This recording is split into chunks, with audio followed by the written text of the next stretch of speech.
Peter Walker at Carta reached out to me and said, I love what you're doing. Why are you sharing them through the company page? He said, you'll get so much better reach if you share them through your personal page. Sort of the light bulb moment of, oh, right, we're in a world where the atomic unit of business ends up being a person, not a company. I think I've sent Lenny 3 or 4 emails before one night I was scrolling through Twitter and he posted, is anyone still a Scrum Master? And I thought, I can answer that question. If you have unique data and unique stories, it's great for the people who get to tell those stories, and it's great for the people who provided the data. I'm joined by Jason Saltzman, Director of Growth at Live Data Technologies, revealing how trust, great content, and relationships like those with Lenny's newsletter powered their ecosystem marketing machine. His strategy? Do cool things with cool people.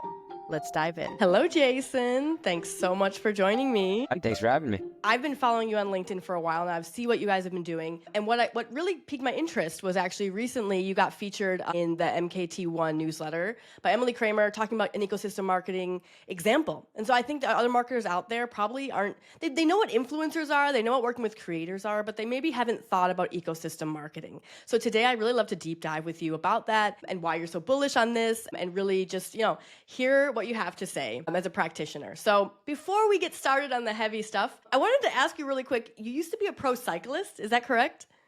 I did. I spent the first 15 years of my life, or the first 15 years of my non-childhood life, really focused on seeing where in the sport I could land. Grew up racing, started racing when I was, when USA Cycling would give me a license, which is when you're 9, raced all the way through from 9 to 25, and got to race against Olympians and world champions and Tour de France riders, and eventually realized that, as far as the cross product of my hard work and my genetics would take me, there were a few hundred guys in the world that either worked harder or probably more likely just had better genetics. Yeah. So were you doing international competitions? You must have been traveling to some of the coolest places. Now, I'm in Taiwan. We have mountains. We have some cool racing. What are some of the coolest places that you've been in your memory of that period of your life? I mean, I spent a year racing for an Italian team, spent a year racing for an Austrian team, have raced all over most of Western Europe, and probably the furthest flung places that my bike racing took me was I got to go to Rwanda in 2021 to race the Tour of Rwanda, which, racing was its own set of experiences, but, sort of culturally and from a sort of set of life experiences, that was probably one of the more interesting places I got to go. That's really awesome. Then how did you make the jump into marketing, growth marketing? I know you were working at a content agency before. You left the world of cycling. How did you get into this type of thing for your career? So, I'd always had an interest in sort of understanding how people make decisions, right? While I was pursuing my cycling career, I was dual tracking that with an undergrad education. I studied both econ and psychology, really sort of a build your own behavioral econ major, really, again, centered around how do people make decisions? How can you help frame things in a way that people will make a decision you want them to? And maybe a less nefarious version of that, maybe the more benevolent version, a nudge. Yeah. And you can think about even taking it from the sports science and athletics world or the health, wellness, and fitness world. How do you get people to make good decisions for themselves? Can you design a fridge so that someone's more likely to grab an apple than a piece of candy, or now that you keep your candy in the fridge? But how do you lay things out, and how do you put those nudges in place so that you're helping people make decisions that eventually bring them more utility, more value? And I love that. With that, I think a lot of the way I saw that working in the real world was through marketing, and then through growth or product, or the interplay between all three. So, finished my cycling career that sort of coincided with a similar timeline finishing my academic career, and knew that I was going out into the world with a resume that said bike racer and none of the internships that all of my peers had. That makes it stick out though too, in a way. It did. And, had the interesting experience of trying to find a job with no real job experience, but a whole host of athletic experience marketing, and being a part of marketing campaigns for brands I'd worked with as sponsors, is sort of a general curiosity about how marketing could work, and then almost bullied my way into my first job at Verbatim, which has now grown to be, an agency that serves 250 plus seed Series A companies, many of whom are at this point household names in the Yeah. marketing community. But I joined as the third employee and really was tasked with understanding, okay, we have this core functionality of how do we help brands and help companies create content engines, and we knew how to run that playbook. I was tasked with sort of twofold: getting more interest, getting more clients, and growing the agency from the agency side, and figuring out from doing that what learnings we could filter back into the playbook for clients, right? It was all really centered around organic growth and content driven growth in a way that, you wanted to create this presence on the internet in a way that when people thought, oh, I'm a Series A, Series B company, I need I need to stand up my content function. I should call Adrian, I should call Verbatim, and really build that out. 7-8 months into that, got a random LinkedIn message. Turns out being pretty present on the internet Love is that. both good, both good for your brand and good for you as an individual. And got a random LinkedIn message from the CEO founder of Live Data saying, "Hey, senior in Santa Barbara, see you're running growth at Verbatim. We just raised our Series A and we're looking to bring on some marketing leadership." I Can thought I I was going ask, to go. at the time, were you doing active posting on LinkedIn? Like, how do you think he noticed you? Or what did he just notice because you were at Verbatim? Or were you active on LinkedIn posting about what you were doing? Or like, I'm just curious on that. It was it was very early days for me being active on LinkedIn. I think a lot of it was I was sharing a lot of the success that we were having at Verbatim, I see. really in more of a, hey, we're posting things to the company page. Adrian, who is the CEO founder of Verbatim, was posting a lot, and I would share his content. I would comment on places. I was doing a little bit of sort of bulldog outreach to prospective clients, which Yeah. means you start to comment on things and you sort of build this little bit of muscle around just being part of the community that is LinkedIn, very Yeah. broadly defined. And I can't say that directly was why Scott saw me or reached out. For all I know, he just typed in some keywords on, head of growth, Exactly. Santa Barbara, California, But and I came up, but it didn't. yeah, since then, because I think when I started, following you, I want to say maybe it was 6 months ago, and I feel like you had like 7,000 followers. So since you've been with Live Data, I know that you've grown because I think you're at like 13K followers. I mean, followers, yeah, they're a vanity metric, but it also means you're growing, you're active, and I feel like Live Data is definitely because you're more active in posting content than you ever were. So do you feel like your personal LinkedIn? Do you see that as part now of your growth strategy for the company? Like it seems like you're Absolutely. more active. Okay, can you share a little Right. bit This is about one that? where I think when I joined Live Data, I was hovering right under 2,000 followers, 2,000 connections. I don't even Yeah. know that I had whatever LinkedIn creator mode it turned on. So I think it was all connections, and started at Live Data really in a growth role broadly defined, and thought about, what are all of the levers that we can pull to try to grow the company, right? I was the first real marketing hire.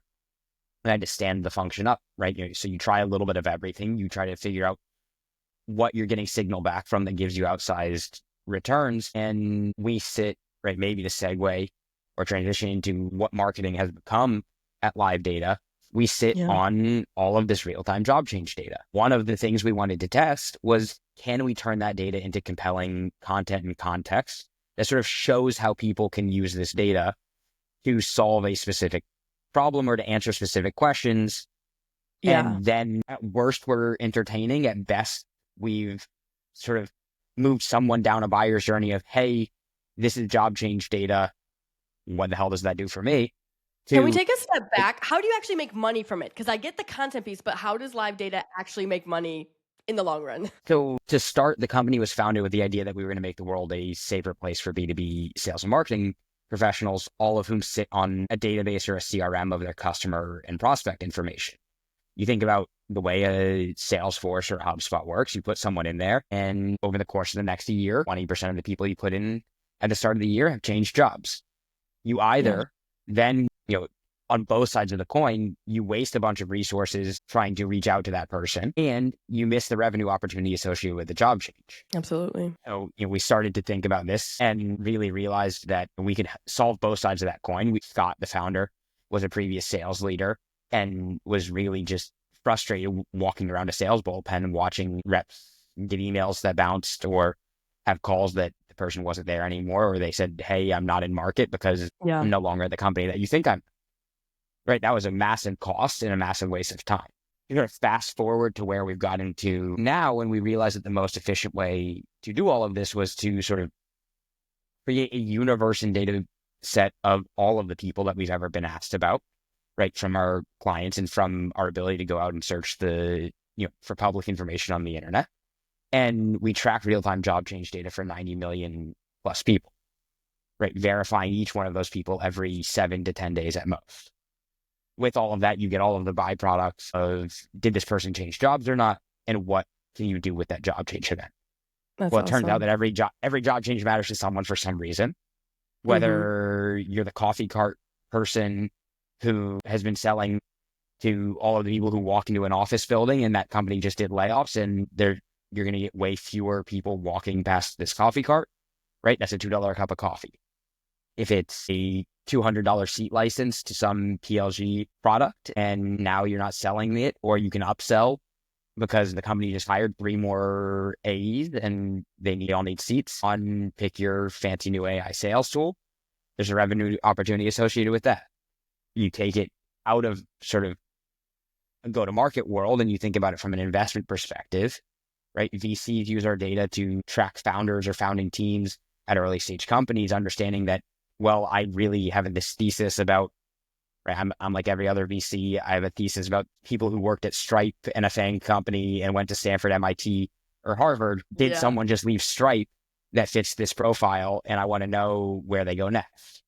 Yeah. You think about the public equity investor who was really bullish on Apple solving the EV problem. And you see that 6 months before they publicly shut down Project Titan, which was their EV project, a bunch of engineers were leaving for Tesla and Rivian. And then now we've realized sort of in the last 6 months that we know more about any company's workforce and certainly more about their competitors' workforce than they do.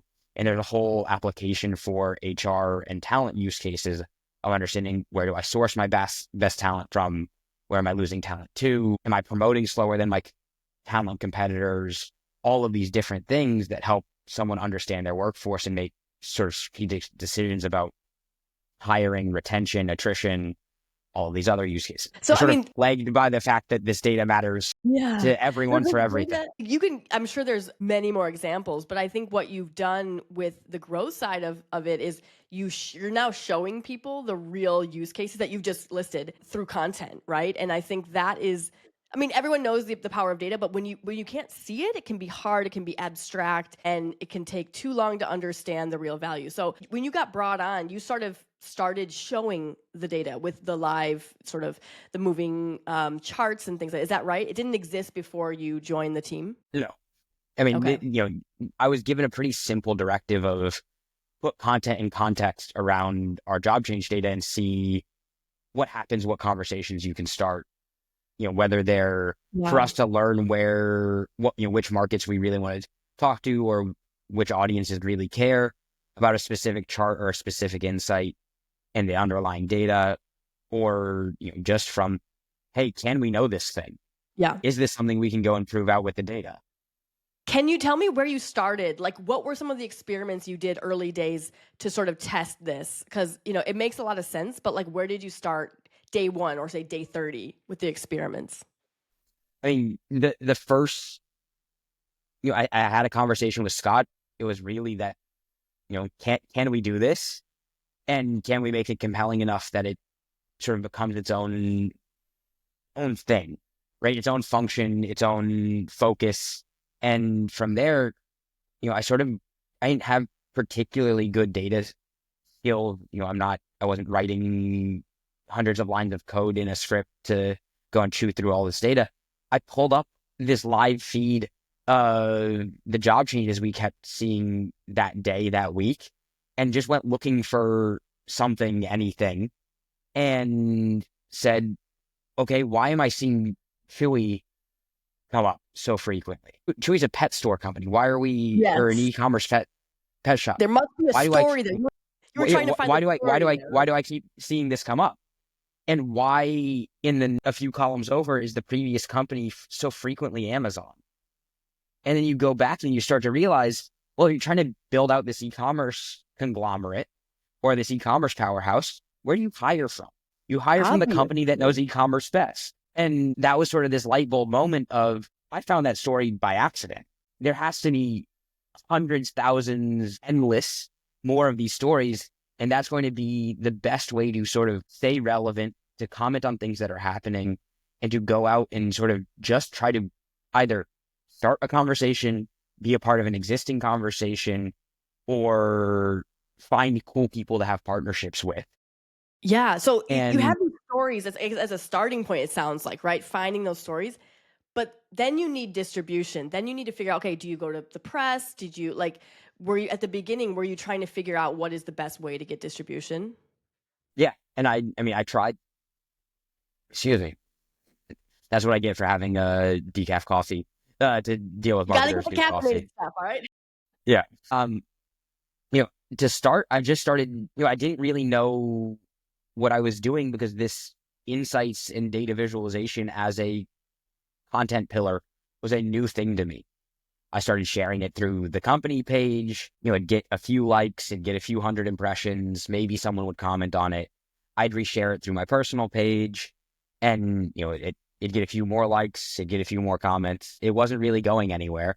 Well, And I noticed that because we're in the industry of remote hiring. So I would see your data and I was like, this is gold, but it wasn't getting the traction that it deserved, I felt at the time. So I saw you guys, I don't know, maybe it was like 6 months ago. So you really have grown a lot from when you first started those initial shares. So what maybe did you hit on?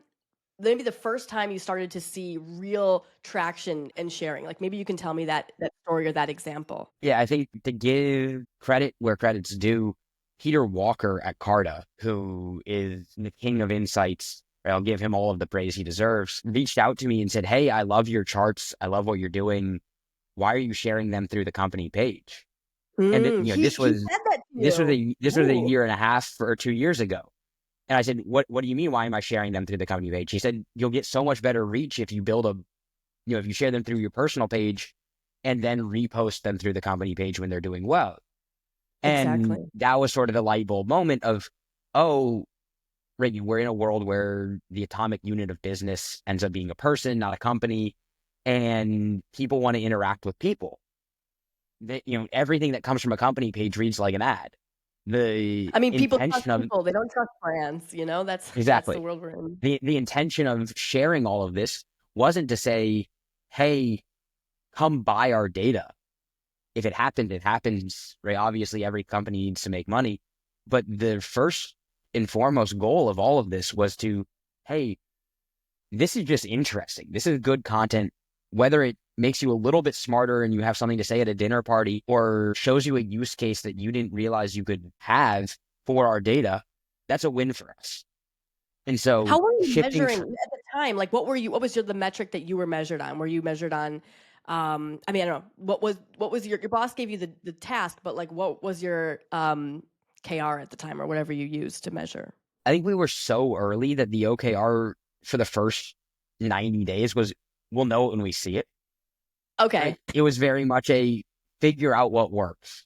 And it very quickly became apparent that this at least had some legs. It was starting to work in a way where it was starting new conversations. It was generating website traffic.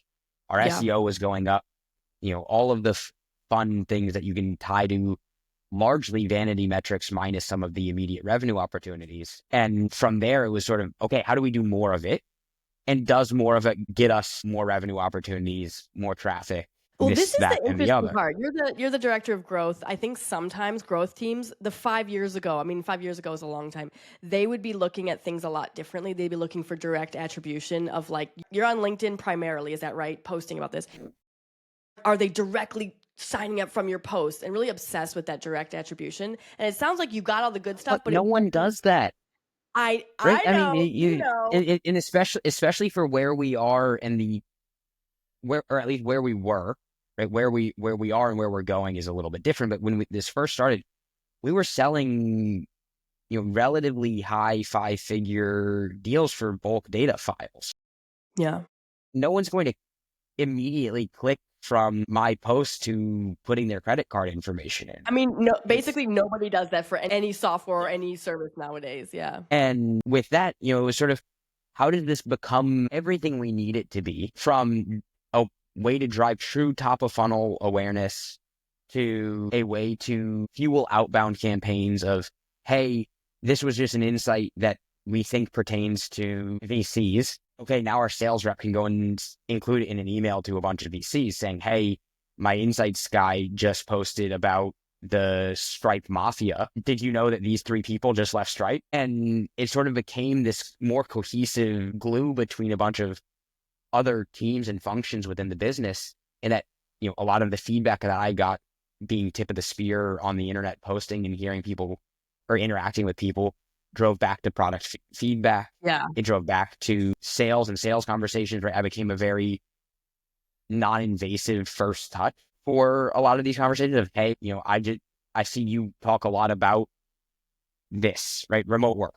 I see you talk about a lot about remote work. I posted this. I would love to get your comment or your thoughts, right?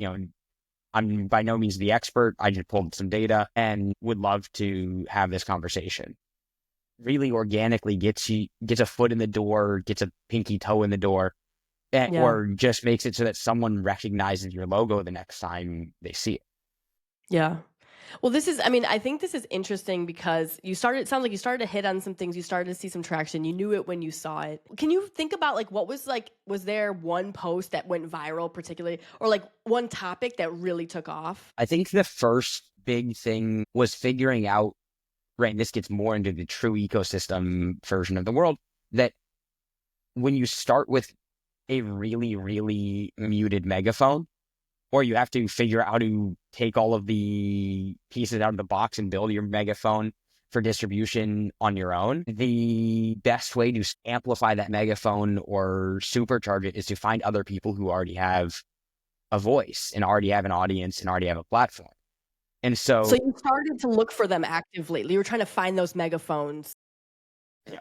How soon after you joined were you looking for these people, would you say? I think I had a few people reach out saying, hey, this is interesting content. Can you answer this next question? Yeah. And with that, it sort of became this thing of course I can, right? Of course I'll go look at it because I'm curious. But when I look at it, when I do the analysis, when I make the graphic, will you at least, comment on it or share it? And it was sort of you start to try to do all the little algorithm hacky things of, okay, if I can tag someone and get them to comment on it, that's great for, what LinkedIn's magic black box does. And, then I thought, well, okay, I'm at the point where I have too many things to share, right? I could go and find 6, 7, 10, 20 insights a day and post them all. The algorithm doesn't like that very much. So how do I get more of our content out into the world? It's like, well, this person came to me and asked this question, or I know that they've been talking about this thing. Can I just get them to use it as their content, right? I'm going to be the best content marketing asset for them to share their thought leadership and expertise using something that has our logo. Yeah. And, they get unique data. The story or the person? It sounds like did you have stories first, or it was a little bit of both? Like you're working with some stories. I think it kept feeding into itself. Yeah, this is so interesting. That you start to understand who talks about what. You start to understand, right? Who cares about what, who has an audience that you think, okay, from the widest version of this, I've done a lot of work with traditional media outlets, with the Wall Street Journal, with Bloomberg, that reach tens of millions of people. That's awesome for acting like PR and brand recognition and getting some logos to put on a website and all the rest. But it's sort of, no one's going to click from a Wall Street Journal article. Well, the Wall Street Journal won't hyperlink you. Yeah. That's a very broad sort of catch-all, throw a wide net or cast a wide net sort of thing. So how do you get that a little bit narrower? closer to something that looks like an ICP or an audience that we want to talk to. Okay, I can go and find the B2B creator that we had, and we knew we wanted to talk to a bunch of sales and marketing leaders around helping them clean up their CRM. Okay, who talks to sales and marketing leaders? The beauty of this, LinkedIn is flooded with sales and marketing leaders who are thought leaders and want to share hot takes, spicy takes, and doing that with data, especially around the time where everyone was espousing that the SDR was dying. Well, I could put data to that story. Yeah. And that helps tell it. Either it helps tell that story for the people who want to go and tell it, or it helps for everyone who wanted to say, no, the SDR isn't dying or whatever else. I could jump into the comments and say, well, no, right, whatever you want to think, here's what's actually happening. Yeah. And, really trying to figure out the right ways to, again, either start conversations or be part of conversations or give other people fuel to use our data as for a conversation. So we're getting into the sort of the how you actually made ecosystem marketing work for you guys. How did you, but for anyone who doesn't know, ecosystem marketing is basically using third parties to drive your growth. In this case, influencers or voices on LinkedIn that could share these insights and these stories that you would find. So you started building this program. How did you figure out who were the best people? And was this like pay to play? Like, can you explain more about how this worked and what this looked like as a program for live data? I think a lot of it was by the time I really got to understanding how this was going to work for us, I created enough of an audience of our own that I could, I had the one or two initial Wall Street Journal articles that I could reference, and I could say, hey, I just did some work with the Wall Street Journal, would love to be a data resource for insert wherever I wanted to have the conversation, right? I had the little bit of social proof of, we're not this tiny little Series A company that no one's ever heard of. Right, we work with name brands. There's something reputable here. We've done our homework. We've crossed our T's and dotted our I's. And then it was about figuring out who the right people to help tell those stories were in a way that either we could add to conversations they wanted to have. Right, I could almost intuit that they wanted to have, but couldn't quite figure out how to. And the data was going to be the key component to that. Or in a way where, I just knew they had a captive audience of a specific group of people that if you can tell a story about that audience to that audience, it was going to probably be an attractive offering for that person to sort of own that narrative, own that data, and start to tell that story directly to their audience. The best example of this was I sort of had a hunch that a lot of these big B2B creators and influencers, the Lennys of the world, the Emilys of the world, all probably wanted to have data on what was happening to product manager jobs or what was happening to marketing jobs. Again, from that initial, okay, if I can just say what the trends are for the SDR role while everyone's having the conversation about the SDR dying, I can go and largely do the same for product management roles, and I can largely do the same for marketing roles.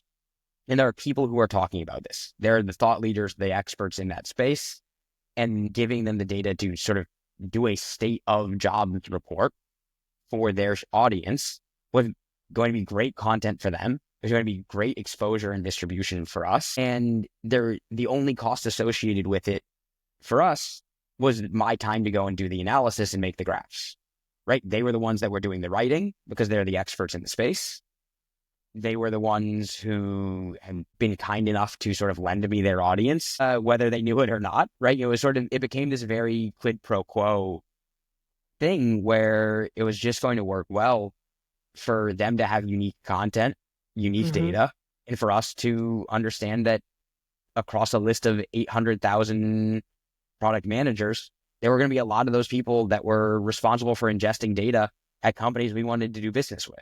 Exactly. Were you like Or DMing there were going to be a lot of people who could, or like, how did you get Lenny? So you worked with Lenny. I saw your piece on the product manager jobs, obviously Emily Kramer as well. How did you get their attention? Because I think sometimes as a marketer, you have stories, you think definitely this will resonate, but how did you cut through the noise to let them know or like get their attention to listen? I think I've sent Lenny 3 or 4 emails before one night I was scrolling through Twitter and saw something about, and he posted, is anyone still a Scrum Master? And I thought, I can answer that question.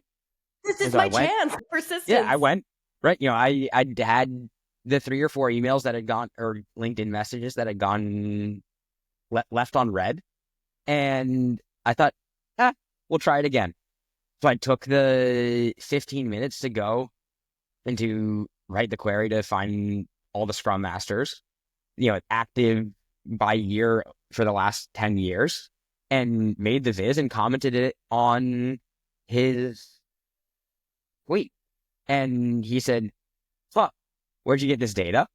And then I said, courtesy of live data, and then sent him a DM saying, hey, I know Scrum Masters is one subset of all the product roles that there could possibly be.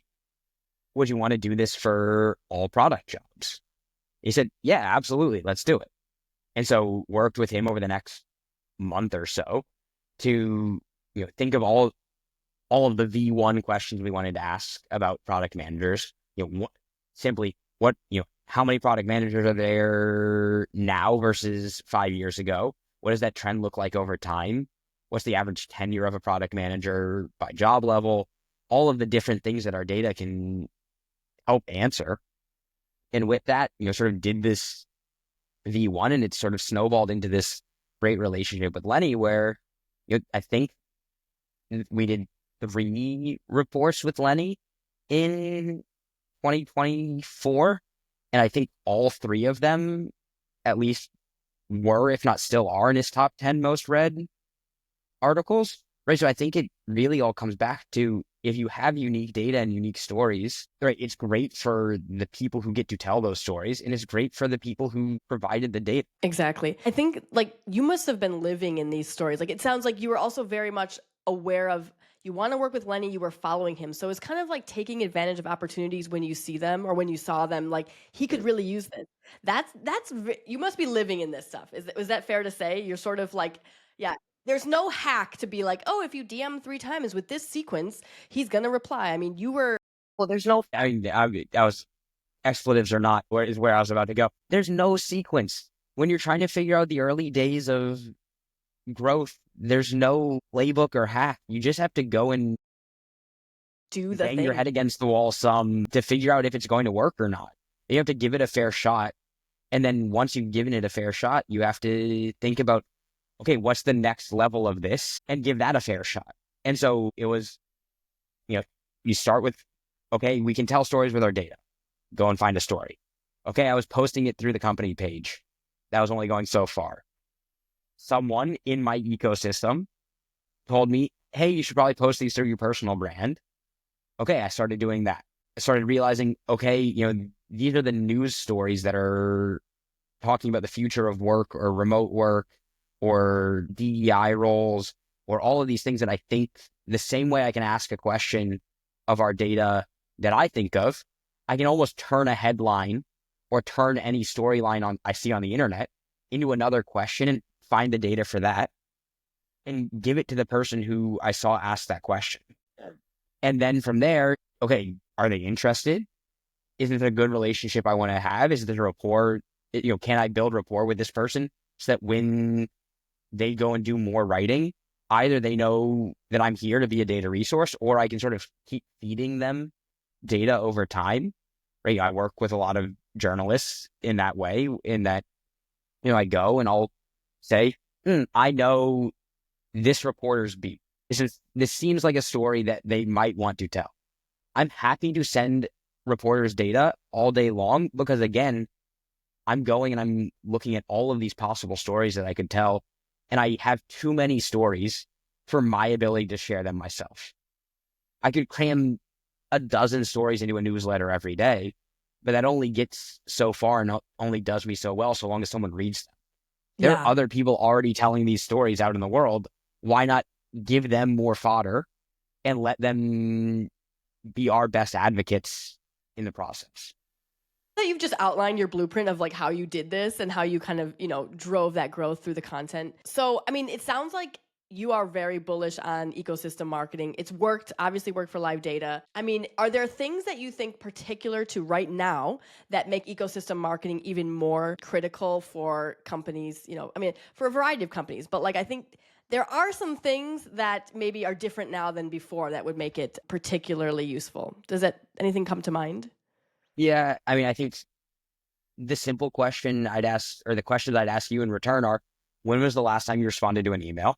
And when was the last time you clicked on an ad? And especially for B2B products, right? They get me every once in a while on a Yeah, I was gonna say sweatshirt every once in a while on Instagram. or some fancy fizzy water, right? But those are low ACV consumer good things.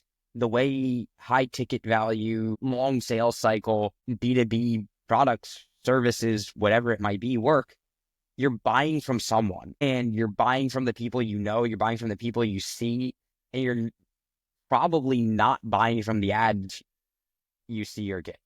And so all of those things, even within a newsletter, right? Getting our data and our charts into Lenny's newsletter or into MKT, or even just as source on the graphic that the Wall Street Journal will put, that is its own version of an ad without me saying, hey, I'm sponsoring this newsletter.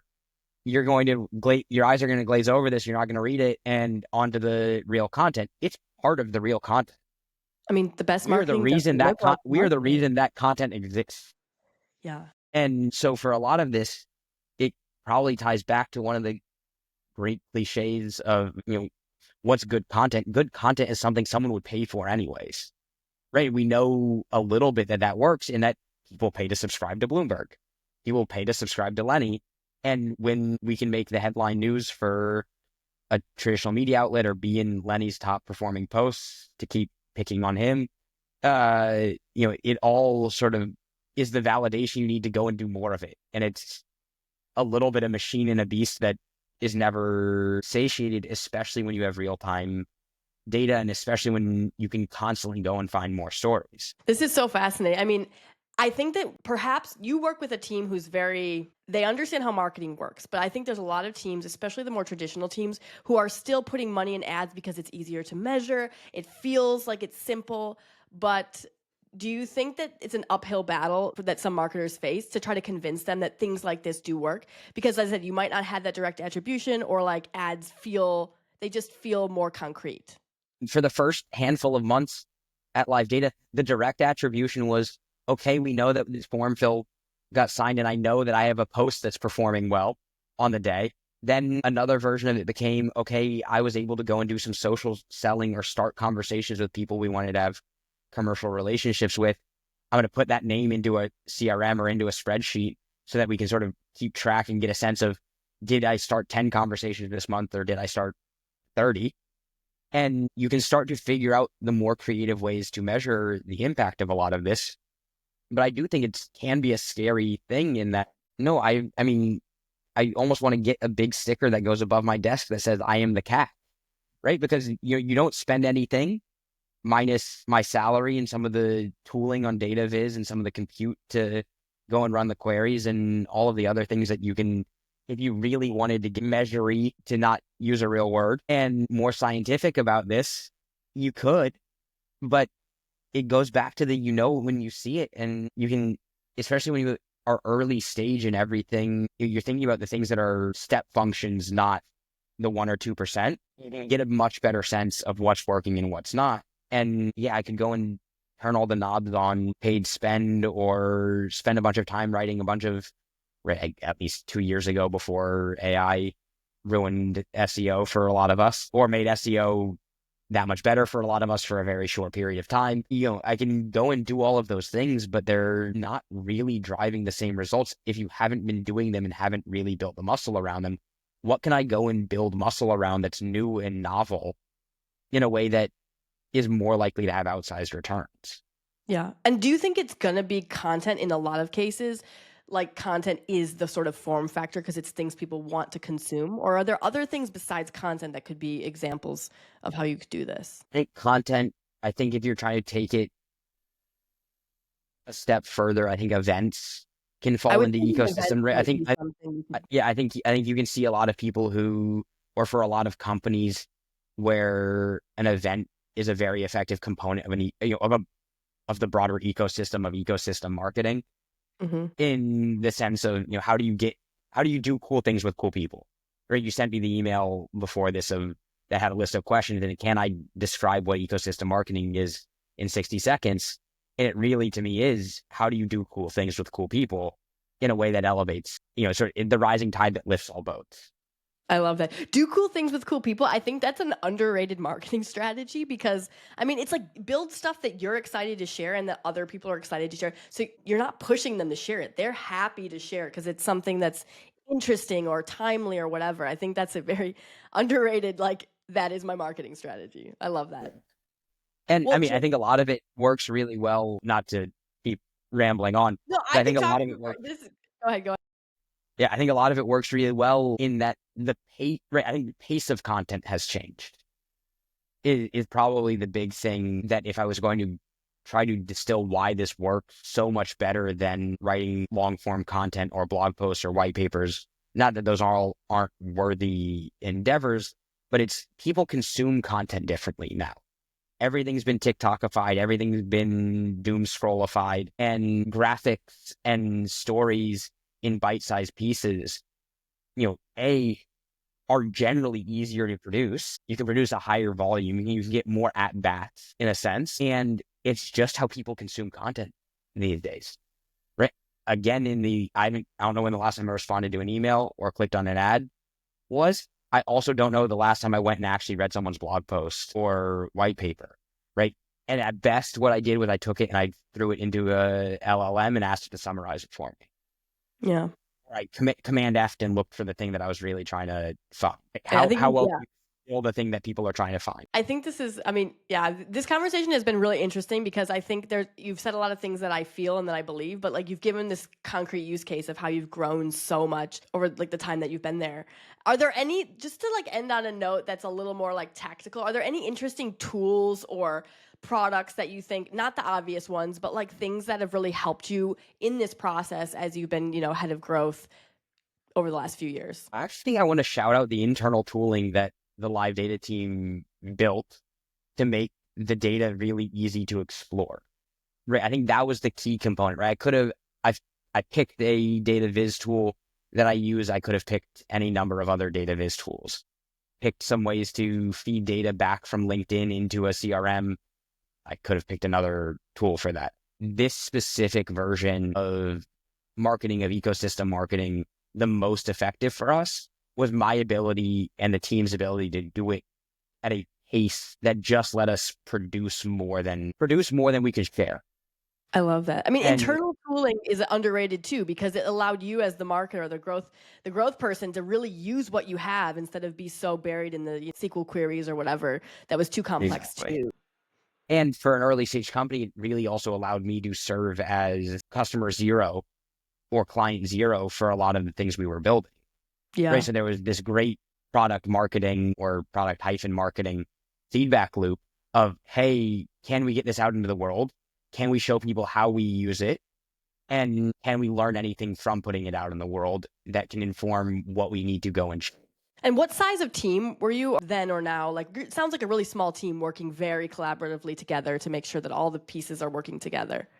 Is that correct? Small team? We're 24, 25 full-time now, and Okay. we've been sort of floating 18 to 24, 25 over the last 2 years. But I think the small team is actually a competitive advantage when you're thinking about how you can set such an, I mean, early stage, a lot of teams are small, but I think that small team aspect, that energy is something that this stuff happens because of that. Like you said, it sounds like lots of feedback loops going back and forth between you, product, all the different teams there. Yeah, absolutely. I mean, it really is a great advantage to have in that it's easy to find the right people who, right, on any side in any direction to bounce an idea off of.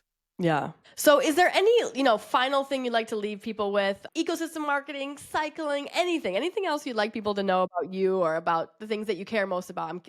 The topics that are in your brain constantly. I think the big one right now is, as I have thought both in this conversation and prior to this conversation and ongoing, about how to champion ecosystem marketing, how to champion insights-driven marketing is really, the core components of it are the ability to ask good questions, the ability to find people who would ask similar questions, and the maybe one further step, the ability to have a good bullshit meter for when things come back that don't look right, that you need to go and dig in again, right? AI makes everything so much easier, right? I can plug our APIs into ChatGPT. I can take a chart and drop a chart into ChatGPT and make it write a first pass at copy for me. And you have to be able to look at something and understand, what was I trying to get out of this? Because it'll tell me whatever it wants, or it'll tell me some version of whatever I ask it. But to get a good answer that is statistically significant in the case of a lot of the data that we pull, or is an actually interesting insight, or isn't just outright fake, right? Not as much of a problem as AI hallucinates less and less. But there was a while where I could feed it a chart and it would tell me that something, one bar that I knew was 9,989 people, and the bar next to it that was 10,100 people, were the difference between them was 3,000. It just was doing it based off of pixels, and it didn't really quite know what was going on. And you have to be able to look at it and understand that, hey, that's not right. BS meter, that's what you called it. I think that's also something, like, everyone can talk about AI all day, but like, you have to be the one at the end, no matter what process you've used, to like be that final check. And that takes a lot of different skills and experience. So I think that's also something that's not so, it's simple but not easy for it just to be successful. So that's something very interesting. BS meter, work on And it. I think especially when you think about the insights led function, or insights component of a broader marketing function, you sort of have to have enough of an understanding of the subject matter and of what you're looking at to be able to say, hey, is this directionally correct, at least? And if not, I really have to go dig in beyond the way that I know that when I go and look and say how many people that joined Google this year previously worked at Facebook, and it answers 11. Yeah. It's probably way more than 11, just based on the size of those companies. And so, you have to be able to pause and think and understand what the core components are, what might actually be driving that insight. Yeah. Well, Jason, I could talk to you for another, hour. I've learned so much. This is so interesting. You can see I've been like glued to every word you've been saying. So I'm going to pause here for our conversation. Maybe we can pick up another conversation on a later day. And yeah, thank you so much for your time and sharing and being so open with all of these things. I'm sure the audience will have a lot to take away. So thanks so much. Yeah. Thanks for having me.